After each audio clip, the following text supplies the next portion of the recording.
par bien quelques éléments de contexte institutionnel. Donc vous savez qu'en 2014, l'an dernier, a été ouvert un chantier d'ailleurs qui a donné lieu à un sujet d'agrégation externe de l'année dernière, avec une citation de Benoît Hamon, un chantier institutionnel sur la question de l'évaluation. Et donc on peut dire qu'actuellement, effectivement, l'évaluation est une question scolairement vive, c'est une façon de dire les choses, sur lesquelles eh bien, nos décideurs portent beaucoup d'attention. Vous avez vu qu'il y a un certain nombre de réformes.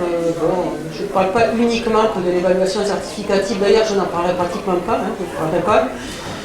Mais l'évaluation comme levier des apprentissages, disons dans sa dimension plutôt formative ou formatrice que dans sa dimension certificative.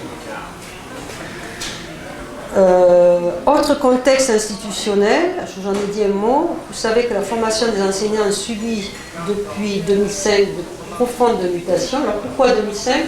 C'est la loi d'orientation, la loi Fillon, qui a amené l'intégration des IEFM dans les universités et donc l'universitarisation de la formation, bien qu'il y avait déjà un MU dans les IEFM, a été accentuée à travers cette intégration dans les universités. Et donc depuis 2005, nous n'arrêtons pas de subir des réformes sur des réformes, et puis là je pense qu'il y en aura certainement d'autres à venir. Donc avec l'intégration des IEFM, avec une première masterisation sous le gouvernement Sarkozy, une deuxième masterisation où on est actuellement avec un concours en milieu de master, et puis actuellement donc la création des SP, qui est pour, selon nos dirigeants, le fleuron de la refondation de l'école et de la refondation de la formation des enseignants. Ce sont les SP, ces écoles supérieures de professorat et d'éducation. Depuis 2013, il existe un référentiel de compétences professionnelles des enseignants. Il y en avait déjà un avant. Donc quand on le regarde bien, bon, il y a quelques permanences et quelques changements qui finalement traduit sous forme de compétences ce que les enseignants doivent acquérir tout au long de la carrière, en formation initiale et tout au long de la carrière. Et l'évaluation est parmi ces référentiels. Alors là, j'invite particulièrement les étudiants à connaître et à prendre connaissance de ce référentiel, parce qu'il faut savoir que ce référentiel sera aussi à la base des outils d'évaluation qui permettront de les classer pour les épreuves des différents concours. C'est la référence commune. Et il y a un travail qui se fait là d'harmonisation sur les différents concours de recrutement. Donc c'est bien quand même de savoir finalement quels sont les attendus de l'institution en matière de compétences professionnelles des enseignants. L'évaluation figure parmi une des compétences communes à tous les professeurs, praticiens, experts des apprentissages, et elle s'intitule « Évaluer les progrès et les acquisitions des élèves ». Alors pour la petite histoire, c'est intéressant de le noter.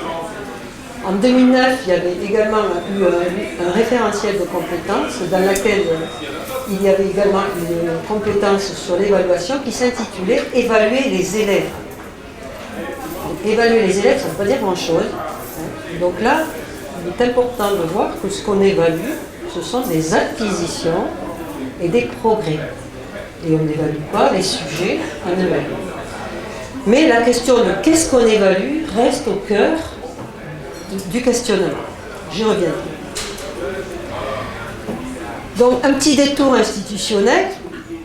Voilà ce qui est mis derrière cette compétence professionnelle. Donc si on regarde le bulletin officiel, tout simplement, donc voilà, je vous en fais rapidement la lecture, et on voit bien que derrière ce qui est mis dans les attendus institutionnels, eh bien, il y a essentiellement des aspects diagnostiques, formatifs, donc les dimensions diagnostiques, formatives et formatrices de l'évaluation. Je ne vais pas vous faire le cours sur l'évaluation, mais la dimension certificative est absente du référentiel. Donc, en situation d'apprentissage, repérer les difficultés des élèves afin de mieux assurer la progression de l'apprentissage, donc plutôt sur la dimension diagnostic de l'évaluation. Construire et utiliser des outils permettant l'évaluation des besoins, des progrès et du degré d'acquisition des savoirs et des compétences. On est encore sur l'évaluation soit diagnostique, soit prédictive. Je sais pas, bon, on pourra en discuter peut-être tout à l'heure, mais là effectivement il s'agit de voir ensuite jusqu'où on peut amener, on parle beaucoup de parcours de formation en ce moment, mais jusqu'où on peut amener chaque élève au regard de ce diagnostic ou de cette prédiction. Analyser les réussites et les erreurs, concevoir et mettre en œuvre des activités de remédiation, de consolidation des acquis. Donc là, on est plutôt sur le volet de l'évaluation formative, qui permet en fait, qui est un outil de régulation. Faire comprendre aux élèves le principe de l'évaluation afin de développer leur capacité d'auto-évaluation. Et là, on voit bien qu'on est sur la dimension formatrice de l'évaluation, qui consiste à donner aux élèves les éléments de leur propre de leur propre évaluation, qui est une compétence de haut niveau chez un élève, l'auto-évaluation. Communiquer aux élèves, aux parents les résultats attendus au regard des objectifs et des repères contenus dans les programmes. Et donc là, on voit bien qu'on est sur une communication avec les élèves, avec la mise en perspective, peut-être même d'un contrat d'évaluation, avec l'idée que les parents sont des partenaires du système éducatif. Et enfin, inscrire l'évaluation des progrès et des acquis dans une perspective de réussite de leur projet d'orientation.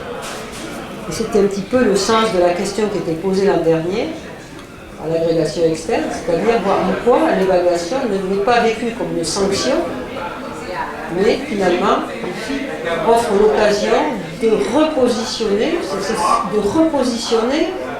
le statut de l'erreur. L'erreur en tant que révélatrice des besoins et non pas des manques.